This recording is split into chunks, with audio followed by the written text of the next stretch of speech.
Shalom, shalom, bien-aimés dans le Seigneur. Je suis la révérende Maman Ruth Baraka Walongini, évangéliste par la grâce de Dieu et ambassadrice de la part de l'Éternel. Je viens pour fortifier un enfant de Dieu qui est en train de passer dans beaucoup de situations compliquées et difficiles. Car en fait, je viens pour partager un petit témoignage de ma vie. Mes bien-aimés, sur ce, nous allons lire la parole de Dieu dans Agé 2, verset 9. Je lis au nom de Jésus. La gloire de cette dernière maison sera plus grande que celle de la première, dit l'Éternel des armées. Et c'est dans ces lieux que je donnerai la paix, dit l'Éternel des armées. Amen.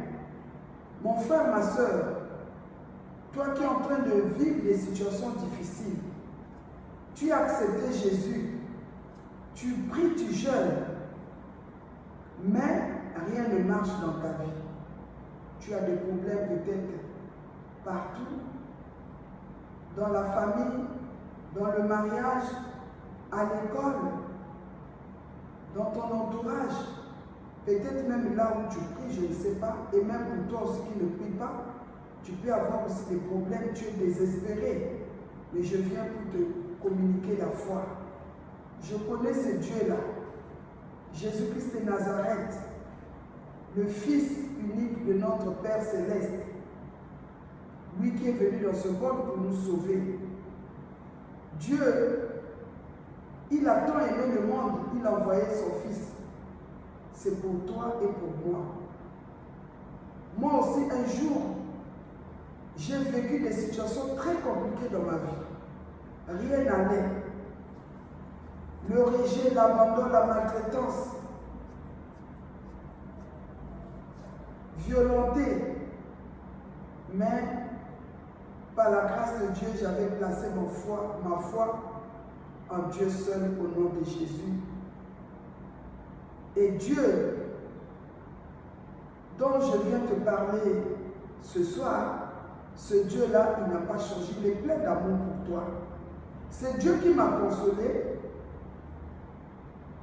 Il veut te consoler aussi en ce moment. Parce qu'il a dit, venez à moi, vous tous qui êtes fatigués et chargés, je vous donnerai du repos. J'avais beaucoup de charges aussi. Tourmenté par des maladies, par des situations compliquées de toutes sortes. Mais comme j'avais placé ma confiance en l'Éternel, au nom de Jésus, Dieu ne m'avait jamais abandonné. Car il y a des situations que une personne peut vivre. Comme il est dit dans la Lamentation, qui dit qu'une chose arrive, si Dieu ne l'ait permis, tout ce que nous vivons aussi, c'est de la volonté de Dieu. Mais nous savons que l'ennemi aussi peut faire des choses pour détruire l'enfant de Dieu ou la personne que toi tu es parce que tu as eu une bonne étoile. Dieu peut-être est en train de te préparer, mais l'ennemi en a profité. Mais sache que Dieu est plus fort. Il est vainqueur à la croix. Il avait dit tout a été accompli.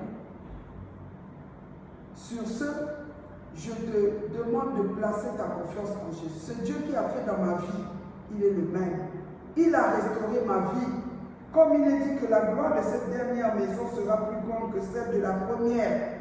Toi qui ne connais pas Jésus, si tu acceptes Jésus, Jésus va te faire vivre dans sa gloire.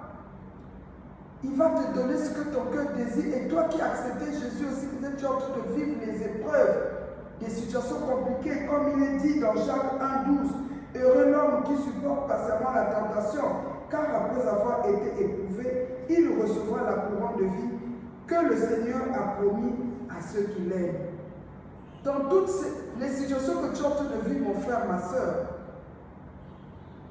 mon fils, ma fille, Dieu veut que tu puisses l'aimer de tout ton cœur. Tu puisses lui donner la première place. Je ne sais pas si tu es dans une église donnée. Je ne sais pas d'où tu m'écoutes, dans quel pays. Tu es tellement désespéré, tu dis, mais moi je prie depuis longtemps, rien ne marche. Toujours les maladies, toujours des échecs, toujours dans la confusion. Mais Dieu te dit aujourd'hui, il a un plan merveilleux pour toi. Le problème que toi, tu dois savoir, l'origine de ces problèmes. Je sais que l'ennemi aussi peut en profiter, mais rien ne peut arriver au hasard à un enfant de Dieu, à un élu de Dieu. Toi qui m'écoutes, sache que tu es un héros. Dieu t'a choisi, il a un plan merveilleux pour toi. Et dans ces situations que tu es en train de vivre, il se peut que ce sont des épreuves, mais sache que il est dit, heureux l'homme qui supporte patiemment la tentation, car après avoir été éprouvé, il recevra la couronne de vie.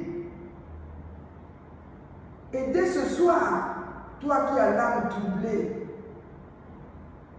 l'âme tourmentée par des situations dont tu n'arrives pas à comprendre pourquoi moi, pourquoi, malgré que j'ai donné ma vie à Jésus, peut-être, mais rien ne change. Aie la patience. Moi aussi, j'ai vécu dans des tourments, mais j'avais la patience.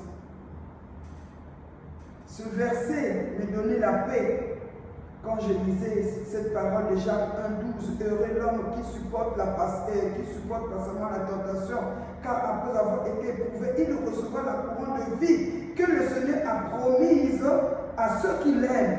Si tu aimes Jésus, Dieu va te couronner. Tu as une grande étoile, tu as une grande destinée. Donc, il faut avoir la paix. Il faut avoir la confiance en Dieu. Si tu as la confiance, tu as la paix, c'est là où tu vas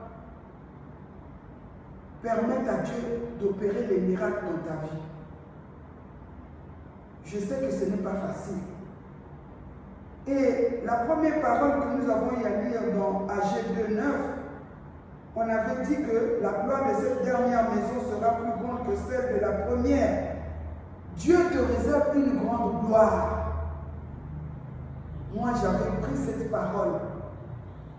J'avais placé ça dans mon cœur.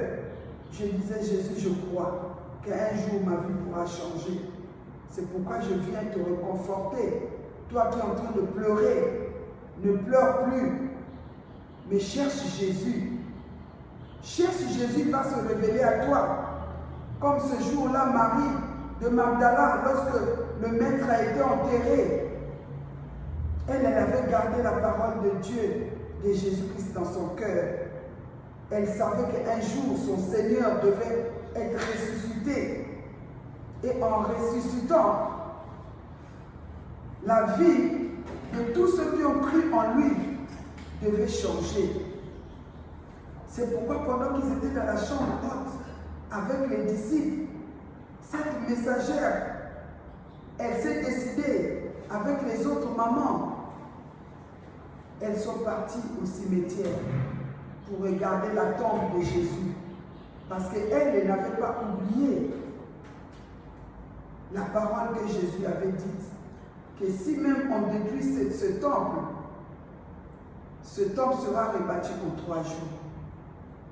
C'est-à-dire, Jésus voulait parler de sa mort et de sa résurrection au 3e jour.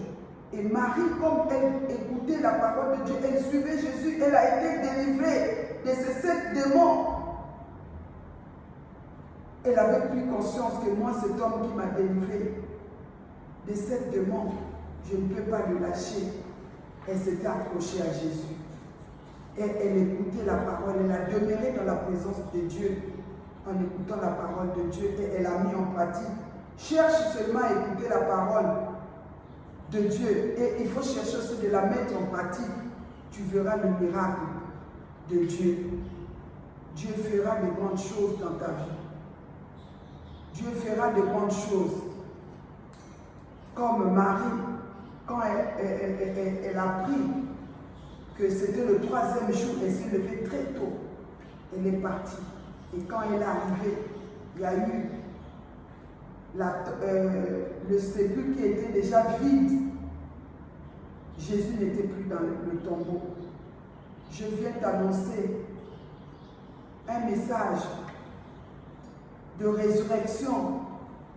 Si tu crois, ce soir, tout ce qui était mort en toi sera ressuscité. Et la souffrance que tu es en train de vivre va passer.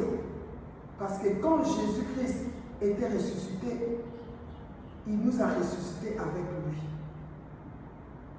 Et le jour-là, Marie, pendant qu'elle était partie annoncer le message de la résurrection de Jésus aux apôtres, ils sont venus. Je ne veux pas rentrer en profondeur, c'est tout un enseignement, mais ce qui est intéressant, les hommes, quand ils ont vu que la tombe était vide, ils sont quand même venus, ils ont constaté, mais ils sont repartis dans la chambre haute. Mais Marie, elle était en train de pleurer. Donc, c'était des larmes de joie, parce qu'elle savait que le Maître, son Seigneur, qui est notre Seigneur, allait ressusciter le 3e jour. Et c'était l'accomplissement de la parole de Dieu. Et pendant qu'elle était en train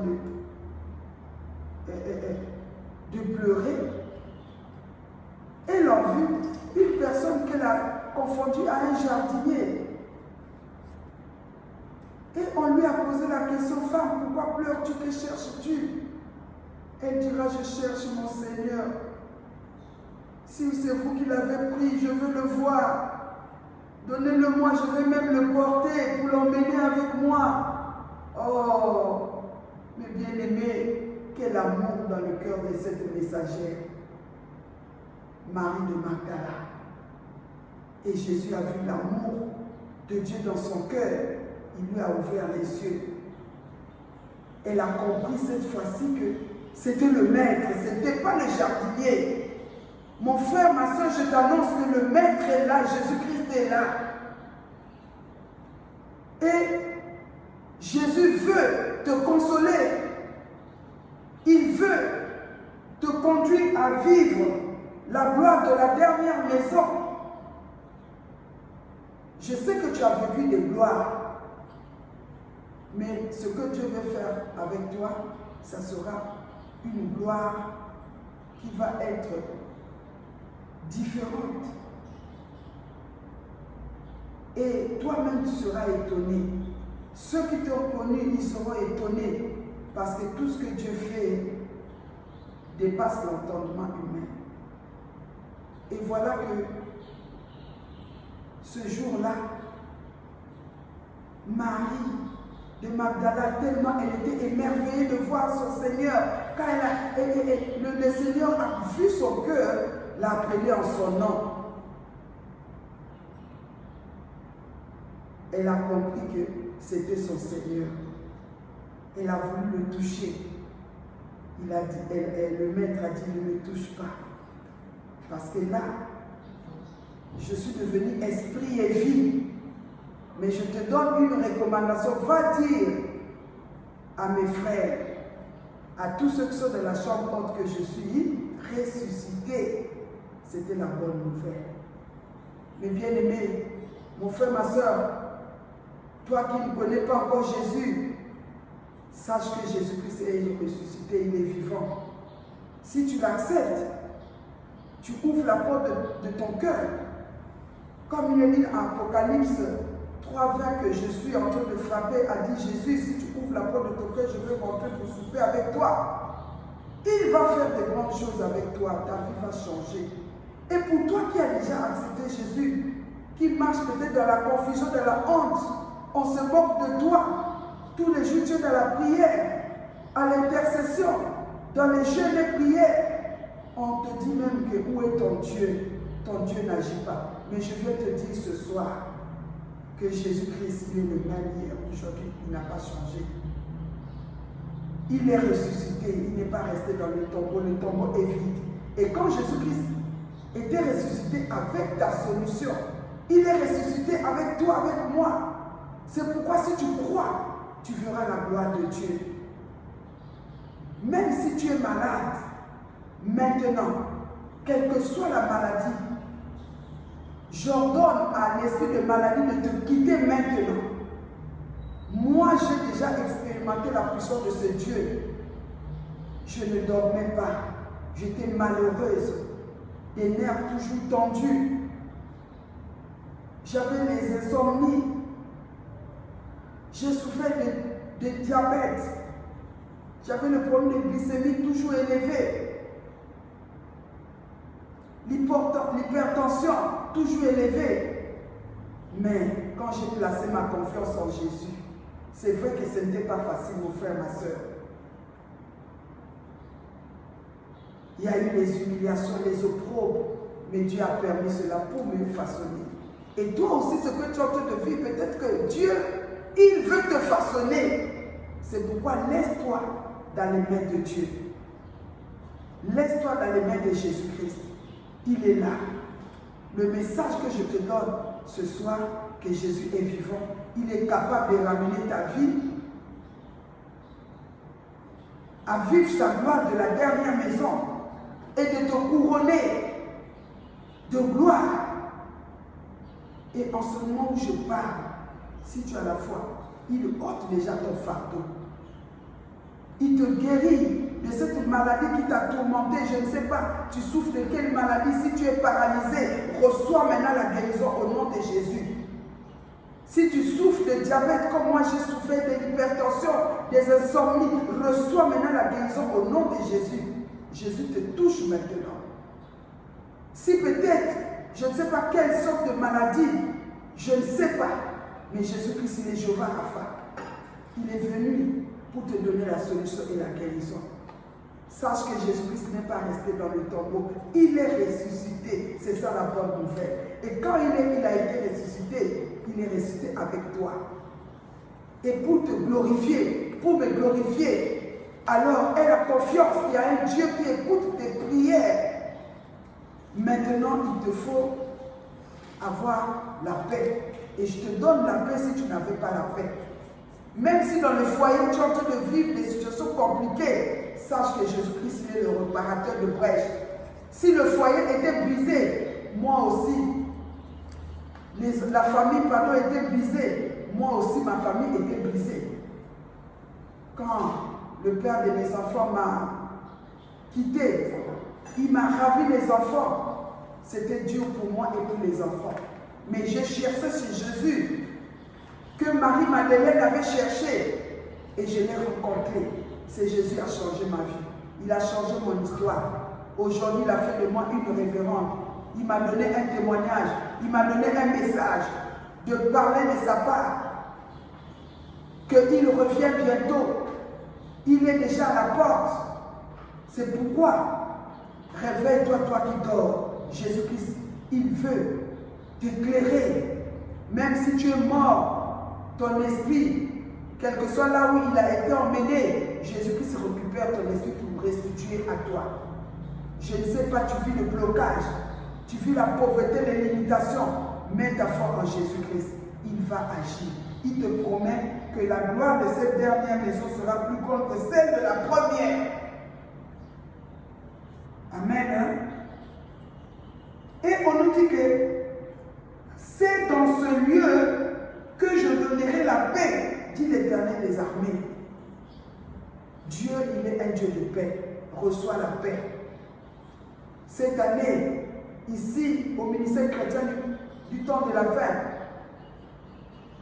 Dieu nous a donné le thème de la restauration et du nouveau départ afin de vivre la dernière gloire. La gloire de la dernière maison. Et si tu crois, reçois cette onction de restauration dans ta vie, dans tes projets, dans tes business, reçois la restauration et le nouveau départ dans ta santé, dans ton mariage. Même si toi tu as un problème de célibat, Jésus-Christ te touche maintenant pour briser les chaînes de célibat dans ta vie. Il est là maintenant, il te touche pour briser des chaînes, des malédictions, quelles que soient les condamnations de ta famille. Jésus est venu pour libérer les captifs, pour rendre libres les opprimés. En ce moment, Jésus te touche et il te libère. Et si tu crois, tu verras la gloire de Dieu. Soyez richement bénis au nom de Jésus. Recevez la paix au nom de Jésus. Et je te dis que Jésus-Christ t'aime.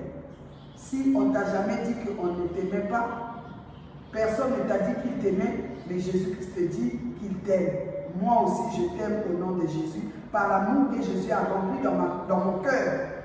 Tellement que j'ai vécu aussi des blessures, mais je n'avais pas l'amour. Mais quand Jésus m'a visité, il a ôté, il m'a guéri, il a rempli mon cœur de sa paix, de sa joie, de son amour.